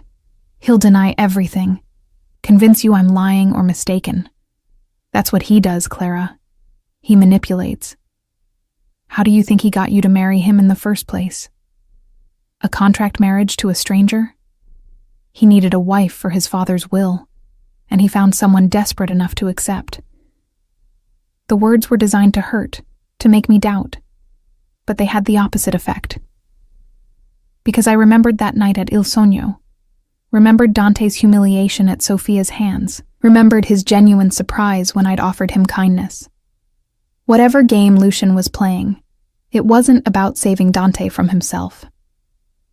Get out of my workshop. Clara, you're not thinking clearly. The man you love is a criminal. I said get out. I stood, picking up the carving gouge I'd been using. Not a serious weapon, but enough to emphasize my seriousness. Whatever you're trying to accomplish, I won't be part of it. Lucian's expression shifted from persuasive to cold. You're making a mistake. When Dante's true nature is revealed, when everything he's built collapses, remember that you chose this. He left, and I immediately locked the door behind him, then called Dante. The phone rang 4 times before he answered, background noise suggesting he was still in meetings. Clara, is everything okay? Lucian was just here, alone, asking me to help him get documents from your home office. claiming you're planning to take over Morozov operations through illegal means. Silence on the other end, then a sharp intake of breath. Fuck. I need to call you back in 10 minutes. Don't go anywhere. Don't talk to anyone. Lock yourself in the workshop, and Roman is en route to pick you up. Dante, what's happening? Lucian's the traitor. We've suspected it for weeks, but we couldn't prove it until now. He's been feeding information to our competitors, trying to destabilize the business. This approach to you was his mistake, the proof we needed. His voice was tight with controlled fury. 10 minutes, Clara. Stay safe until Roman gets there. The call ended, leaving me alone with racing thoughts and the chilling awareness that someone I'd trusted, someone Dante had considered family, had just tried to manipulate me into betraying my husband. Roman arrived within 8 minutes, his usually impassive face showing concern as he escorted me to the car. Mrs. Volkov, did Konstantin threaten you? Not directly, but he tried to convince me Dante was becoming his grandfather. The boss will want to hear everything. Every word Konstantin said. Every document he showed you.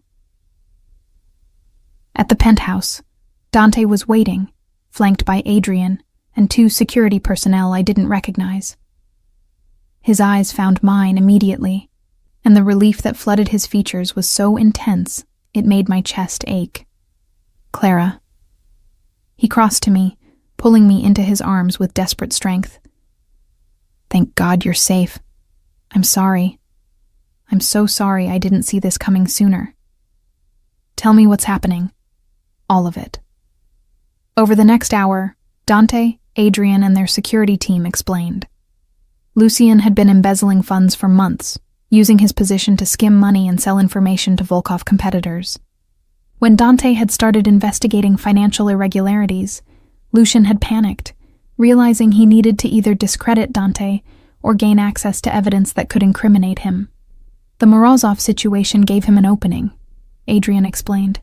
He's been feeding them information about our operations, encouraging conflict, then positioning himself as the moderate voice trying to prevent escalation, all while stealing from us and setting Dante up to take the fall. And tonight, Dante continued, he tried to use you to get into my office, probably to destroy evidence we've been gathering.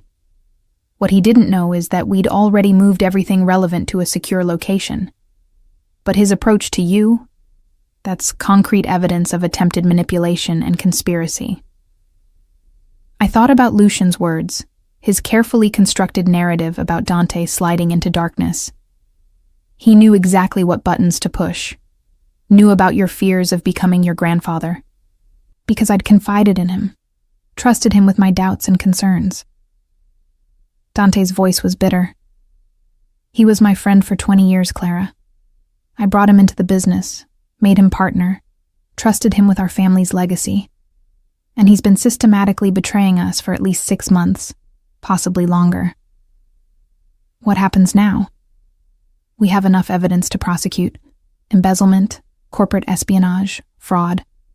He'll spend significant time in prison. Dante's expression was hard. But I need to know exactly what he said to you, what documents he showed. It might reveal other players we haven't identified. I recounted the conversation in detail, describing the financial documents Lucian had displayed. Adrian pulled up copies on his tablet, authentic-looking papers that had actually been carefully constructed forgeries designed to make Dante appear corrupt.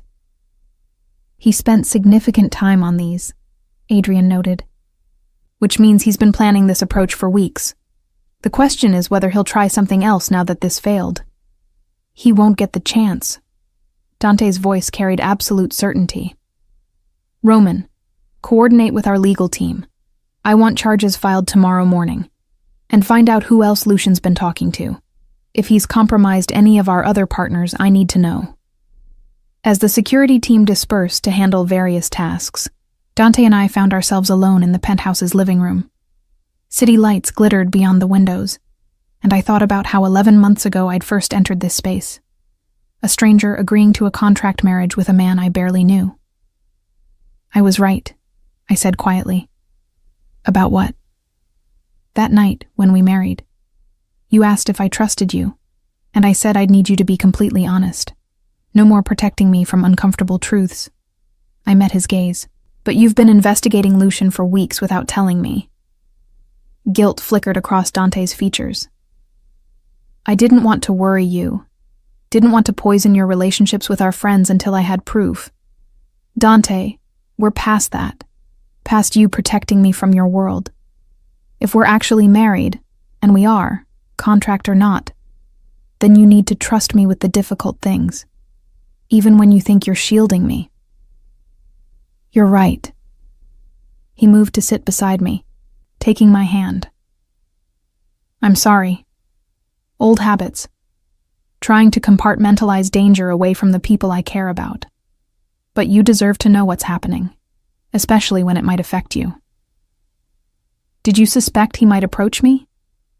Not specifically, but I'd warned Roman to watch for unusual activity around your workshop. Lucian knew your schedule. Knew you often worked late alone. If he was going to make a move, that would be when. Dante's jaw tightened. I should have told you there was a potential threat, given you the chance to be prepared rather than ambushed. I was prepared enough. Something felt wrong immediately. The timing, the approach, the way he tried to use your fears against you. I squeezed his hand. My grandmother used to say that instruments are only as good as the wood you choose. If the material is flawed, no amount of skill can create beautiful sound. Lucian's approach was like that, superficially convincing, but fundamentally wrong once you really listened. You saw through him when I missed the signs for months. You were too close. He was your friend, your partner. That kind of betrayal is harder to see when you care about someone. I thought about Sophia, about his tests and doubts. This is different than what happened with Sophia, isn't it? Completely.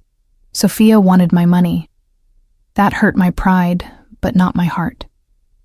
Lucian betrayed 20 years of friendship, of trust, of shared history. That cuts deeper than I want to admit. I pulled him against me, letting him rest his head on my shoulder, feeling the tension in his body slowly begin to release. We sat like that for long minutes, the weight of betrayal and relief mixing together. When all this is handled, Dante said eventually, when Lucian's prosecuted and we've secured the business against any remaining threats, I want to renew our vows. I pulled back to look at him. What? The contract expires in a month. The will's requirements will be satisfied, and legally, you could walk away with everything I promised. His dark eyes were intense, vulnerable. I don't want you to leave, Clara. I want to marry you again, properly this time. Not because of legal obligations, but because you're my wife in every way that matters. Because I love you. Because I want to spend the rest of my life with you. That sounds suspiciously like a proposal. It is. The first one was a business proposition. This is me asking you to choose me. Choose us. Choose this life we've built together. Not because you need financial security, or I need to satisfy inheritance requirements, but because we want to be together. I thought about the past 11 months, the gradual shift from strangers to friends to lovers, the shared meals and conversations, the way he'd integrated into my world while welcoming me into his. Thought about how he looked at my finished violins with genuine wonder, how he'd learned to read my moods based on which tools I reached for, how his presence had become essential. Ask me properly. Dante stood, then knelt before me with natural grace that made the formal gesture somehow intimate. He pulled a small box from his pocket. Not the ring I'd been wearing for months, but something new. Clara Reed Volkoff. Will you marry me again? Not because a contract requires it, but because I love you. Because you make me laugh over dumplings and defend me against traitors and show me every day what genuine goodness looks like. Because I want to build instruments and empire and family together. Will you be my wife? Truly? And forever? I opened the box to find a ring that took my breath away. Not a massive diamond, but a delicate band inlaid with tiny pieces of wood. Maple, spruce, rosewood, ebony. The materials I worked with daily, transformed into something beautiful. When did you... 2 months ago. I had it custom made by a jeweler who specializes in unusual materials. Each piece of wood came from instruments in your workshop, offcuts you were going to discard. I wanted you to wear something that represented your art, not just my wealth. The thoughtfulness of it, the understanding of what mattered to me, undid something in my chest. Yes, obviously yes. I'll marry you again, Dante. As many times as you want. He slid the ring onto my finger beside my wedding band, then kissed me with a tenderness that promised forever. When we finally pulled apart, both smiling, I rested my forehead against his. For the record, I murmured, this is still the best business decision I ever made. Marrying me? Falling in love with you. 2 weeks after Lucian's arrest, I sat in my workshop at 2 a.m, unable to sleep, running my fingers over wood grain that whispered secrets in patterns only patience could reveal. The viola I'd been commissioned to create rested on my workbench, nearly complete. But something nagged at me, a dissonance between what I'd been told about the commission and what my instincts suggested. The client was Mikhail Antonov, a cellist Dante had introduced me to at a charity gala. Distinguished, charming, with impeccable references and a generous deposit. He'd commissioned the viola for his niece, a promising young musician studying at Juilliard. Everything about the transaction seemed legitimate, except for the small inconsistencies that had been accumulating in my mind like wood shavings, individually insignificant, but collectively forming a pattern. Mikhail's accent shifted subtly between conversations, sometimes more pronounced, sometimes barely present, in ways that suggested performance rather than natural variation. His knowledge of music was extensive but oddly theoretical, lacking the embodied understanding that came from actually playing instruments. He'd asked detailed questions about my schedule, about security at the workshop, about when Dante was likely to be away from home. Questions framed as polite interest, but that now seemed like reconnaissance. I pulled out my phone and scrolled through my photos, finding images from the gala where we'd met. Mikhail standing beside the dessert table, his posture relaxed, but in the reflection of a polished silver urn behind him, I could see his expression when he thought no one was watching.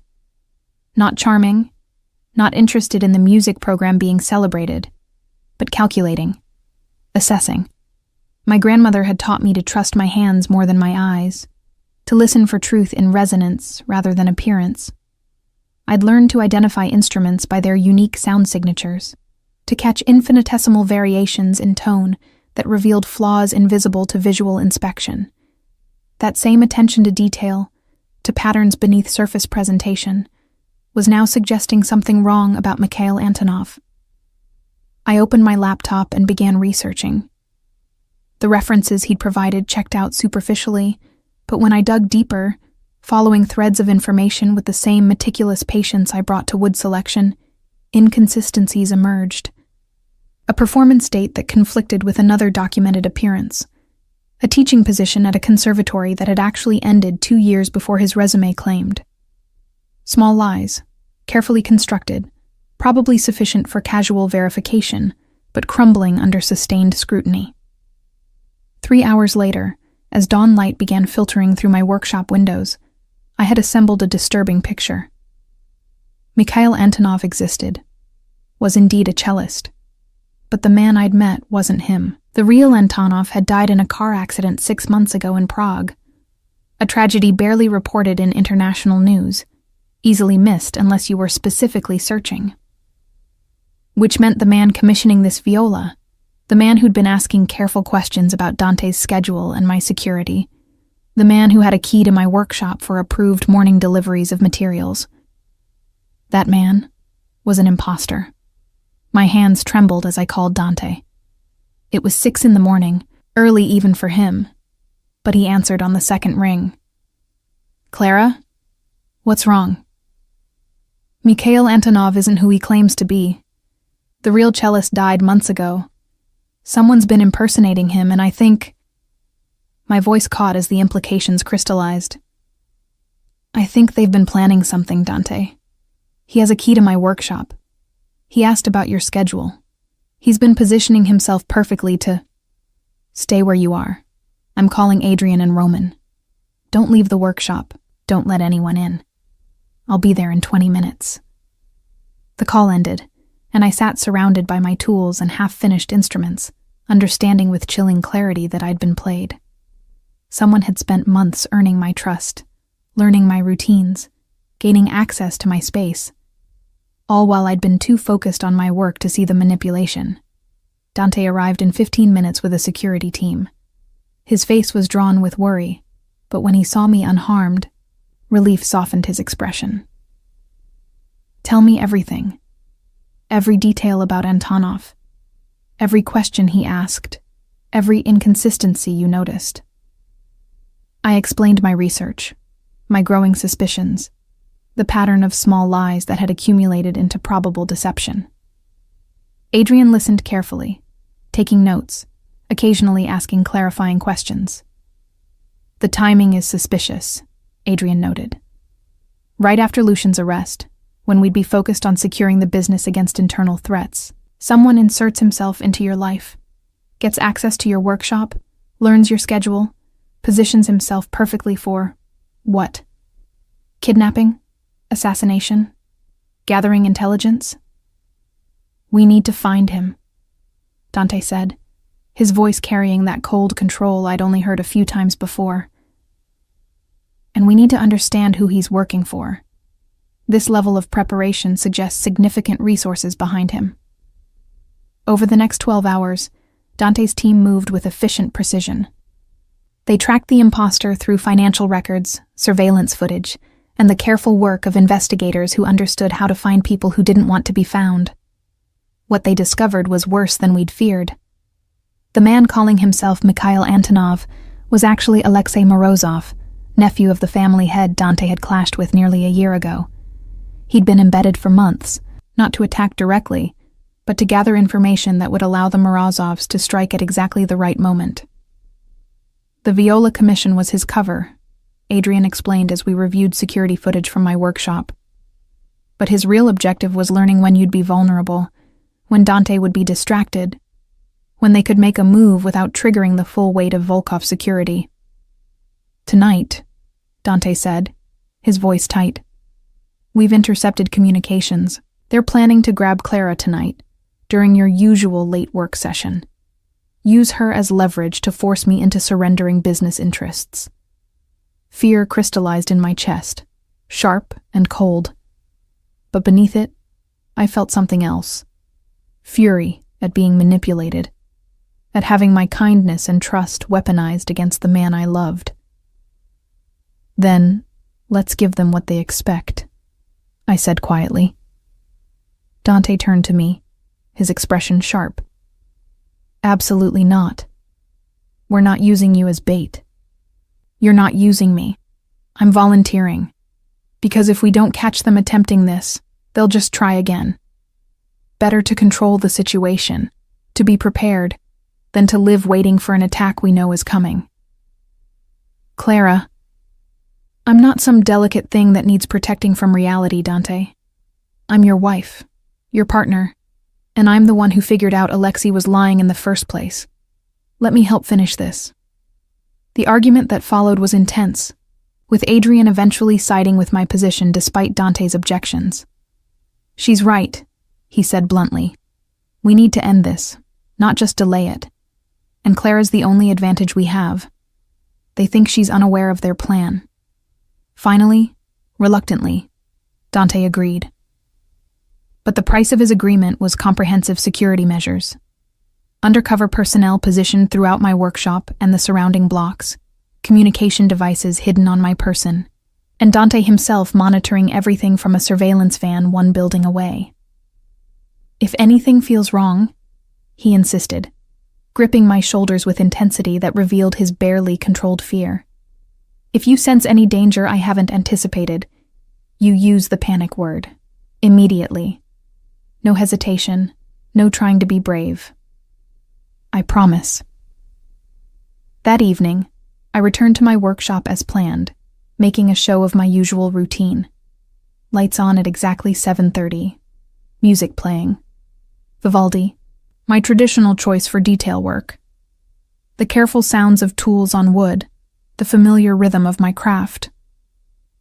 At 9:15, my phone buzzed with the text I'd been expecting. Running late with materials delivery. Will be there in 30 minutes. M.A.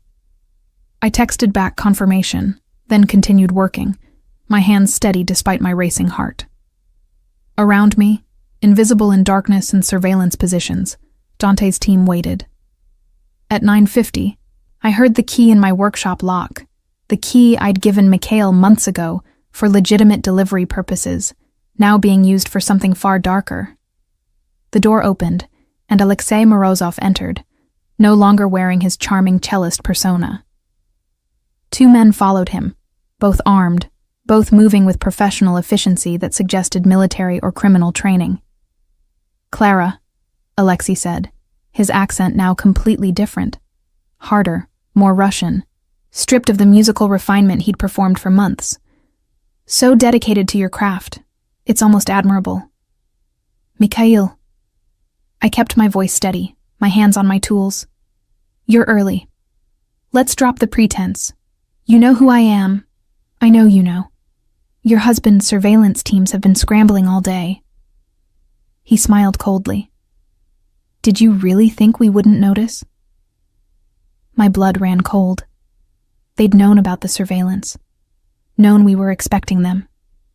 Which meant, the trap isn't for you, Alexei continued, moving closer. It's for Dante. He's watching right now, isn't he? From some nearby location, monitoring your safety, ready to rush in the moment things look dangerous. He pulled out a phone, showing me live surveillance footage. Dante in a van 1 building over, exactly as we'd planned. We've been tracking his team all day, learning his positions, his capabilities, his patterns. He'd outmaneuvered us, turned our trap into his own. My mind raced through options, through possible responses that didn't end with Dante walking into an ambush. What do you want? What I've always wanted. For the Volkovs to understand their place. To accept that this city has hierarchies. They can't simply buy their way past. Alexei gestured, and his men moved to strategic positions, guns drawn. Your husband has 2 choices. He can surrender business interests my uncle has identified, transfer holdings, accept subsidiary status, or he can try to rescue you, and we'll be waiting for him with superior positioning and firepower. There's a 3rd choice, I said quietly. Which is? I could stop him from coming at all. Alexei laughed. You think Dante Volkov would leave his precious wife to be taken? His love for you is his weakness. That's the entire point of this exercise. His love for me is why he'll listen when I tell him to stand down. I reached slowly for my phone, moving carefully to avoid triggering a violent response from Alexei's armed companions. Let me prove it. Alexei considered, then nodded. Go ahead. Call him. Tell him to surrender, to stay away. He won't listen, but I'll enjoy watching him ignore your pleas before we finish this. I called Dante's phone. He answered immediately, his voice tight with controlled panic. Clara, listen to me carefully, I interrupted, putting the call on speaker as Alexei had gestured for me to do. They know about the surveillance. They've positioned for an ambush. If you come for me, people will die. Probably you. I'm not leaving you there. You have to, because there's something more important than rescuing me from this situation. Nothing is more important. Our future is, our family, the life we're building that's actually legitimate, actually good. I kept my voice steady, holding Alexei's gaze while I spoke, You once told me you were terrified of becoming your grandfather, of sliding back into darkness. This is that choice, Dante. You can respond with violence, with force, with old methods that might save me tonight but confirm every terrible thing people whisper about the Volkov name. Or you can choose a different path. Silence on the other end. I could imagine Dante in that van, surrounded by his security team, every instinct screaming at him to storm my workshop and damn the consequences. What path? His voice was barely audible. The legal one. Call Detective Morrison, the one who handled Lucian's arrest. Tell her everything. About the Morozov family's threats, about Alexei's impersonation, about this attempted kidnapping. Let the law handle this, completely and properly. Prove that you're different than your grandfather, that you choose justice over vengeance, even when it's harder. They have guns, Clara. By the time police arrive, I'll be fine, because I'm betting Alexei doesn't actually want to hurt me. That's not the play here. I looked directly at the man who'd spent months pretending to be someone he wasn't. The goal is to provoke Dante into responding with violence, to give you evidence that the Volkovs are still criminals, to undermine everything he's built. But if he doesn't take the bait, if he responds with law and justice and proper process, your entire plan falls apart. Alexei's expression had shifted from confident to uncertain. He'd planned for violence, for confrontation, for Dante's protective fury. He hadn't planned for this. You're bluffing, he said, but doubt colored his voice. No, I'm choosing to trust my husband. To trust that the man I married really is different than his predecessors. That he loves me enough to make the harder choice. I looked back at the phone. Call Detective Morrison, Dante. Trust the system you've been trying to prove you believe in. Show me. Show the city. Show everyone who doubts you that the Volkov family is truly legitimate now. Another long silence. Then, I love you, Clara. Whatever happens, remember that I love you. I know. That's why this will work. The call ended. Alexei began barking orders to his men, clearly thrown by this unexpected development. They'd prepared for tactical assault, not legal intervention. As they scrambled to reassess, I noticed something Alexei hadn't. The faint sound of sirens in the distance, growing steadily louder. That's Detective Morrison, I said calmly. Dante called her before he even called me. He knew about your surveillance, knew you were listening to his phone. That whole conversation was for your benefit, making you think you'd surprised us, giving you confidence to proceed. Alexei's face went white. You played you, the way you played me for months. I smiled without humor. My husband is many things, but stupid isn't one of them. And neither am I. The workshop door burst open, but not with Dante's security team, with uniformed police officers, Detective Morrison at their front, weapons drawn and orders clear. Alexei and his men were surrounded, outmaneuvered, and facing legitimate criminal charges rather than the shadowy violence they'd prepared for. As they were being cuffed and read their rights, Dante finally entered, moving immediately to me with desperate speed. He pulled me into his arms, and I felt him trembling slightly despite his controlled exterior. That was the most terrifying gamble of my life, he murmured against my hair. If I'd been wrong, if they'd hurt you. But you weren't wrong, and I'm fine. And now the Morozovs are facing federal charges, instead of just territorial disputes. I pulled back to look at him. You chose the right path, Dante. The hard one, the legal one, the one that proves you're actually different. I nearly didn't. Every instinct screamed to come in with force, to prioritize getting you safe over any other consideration. But you didn't, because you're not your grandfather. You're the man who brought me dumplings and learned to identify wood grain by touch, and chose justice over vengeance, even when the woman you love was in danger. I kissed him softly.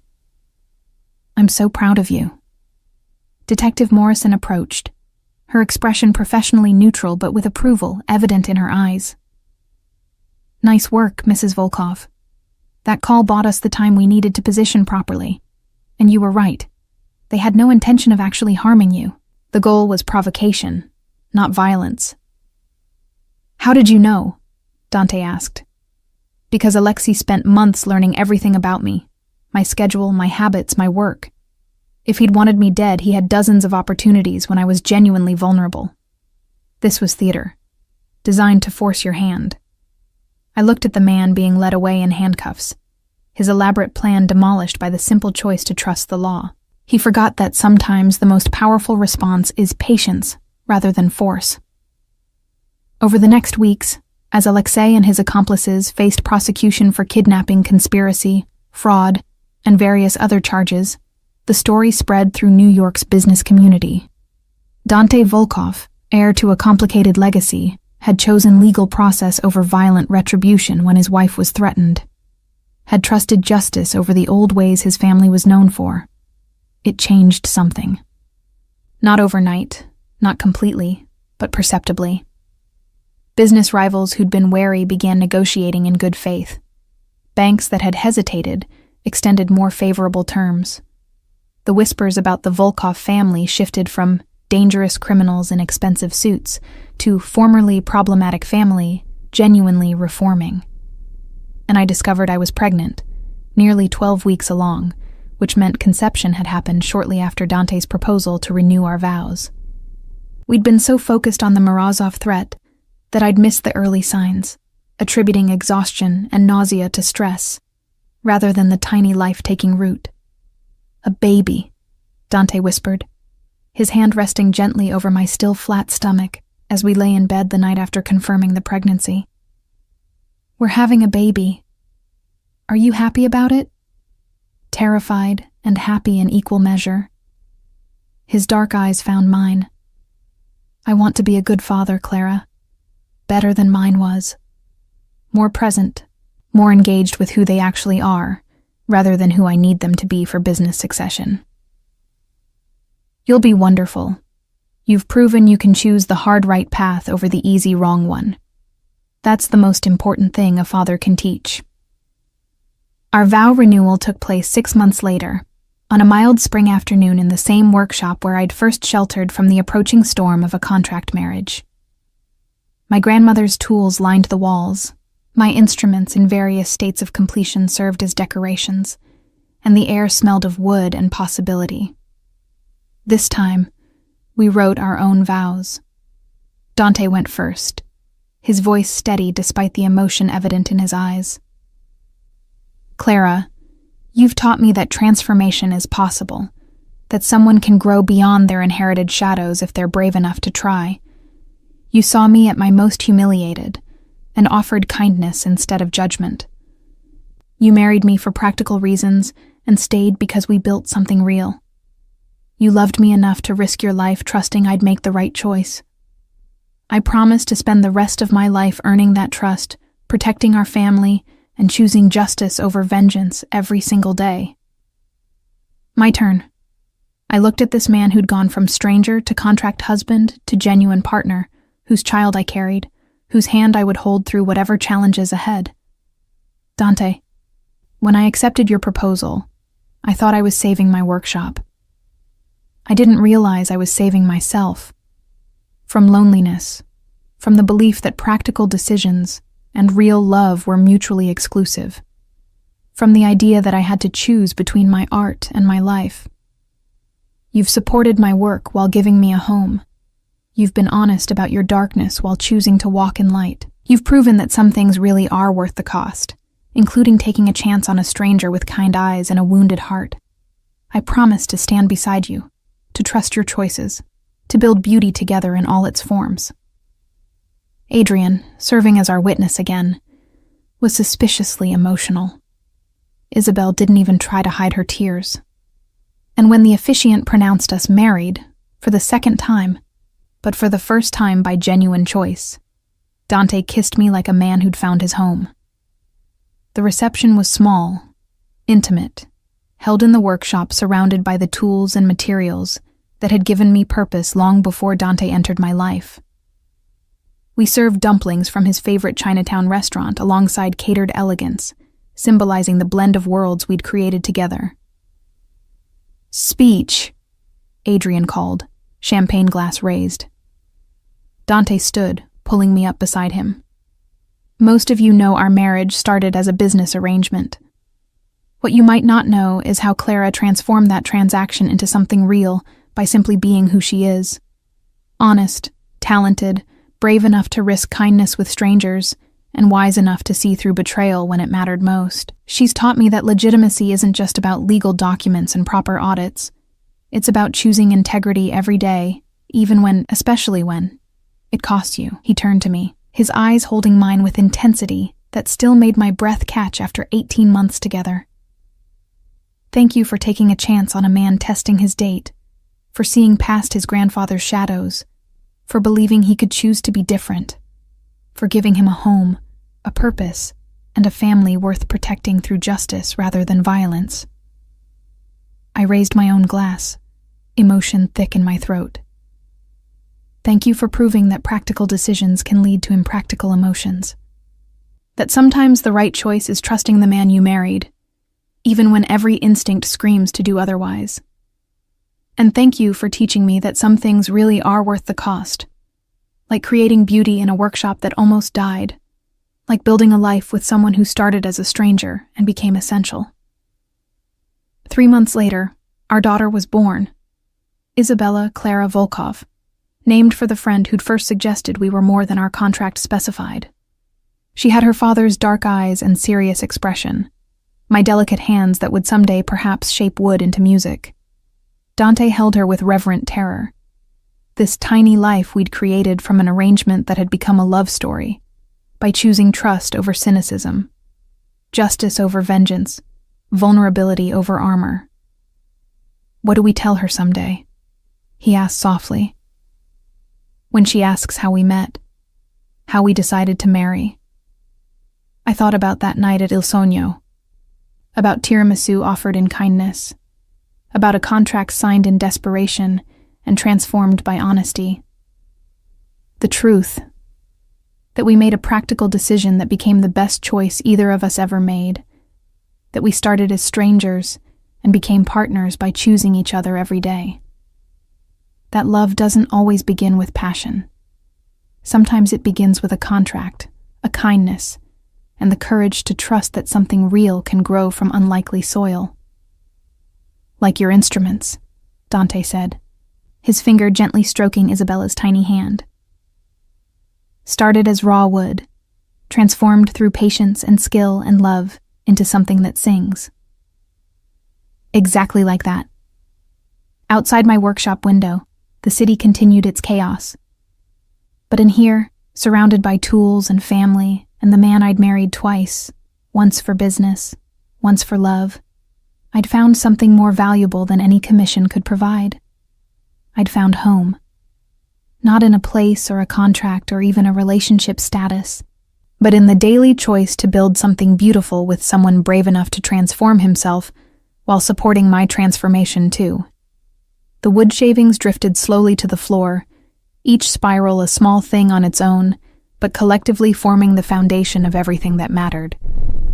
Isabella yawned, perfect and tiny, unaware that she'd been born from a marriage that began with humiliation in a restaurant and evolved into family through patience, trust, and the recognition that some gambles, the really important ones, require choosing vulnerability over safety, honesty over protection, and love over every practical reason to keep your heart carefully guarded. Dante kissed my forehead, then our daughter's. "Worth the cost?" "Every single thing," I whispered. "Every single day."